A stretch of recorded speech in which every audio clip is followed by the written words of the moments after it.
தமிழகத்தில் புயல் வெள்ளத்தால் உயிரிழந்தவர்களின் குடும்பத்திற்கு ராகுல் காந்தி இரங்கல் தெரிவித்திருக்கிறார். அண்மை செய்தியாக பார்த்து வருகிறோம்.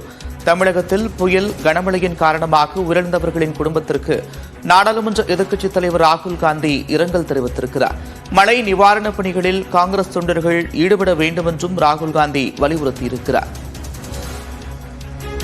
மழையால் உயிரிழந்தவர்களின் குடும்பத்திற்கு நாடாளுமன்ற எதிர்க்கட்சித் தலைவர் ராகுல் காந்தி இரங்கல் தெரிவித்திருக்கிறார்.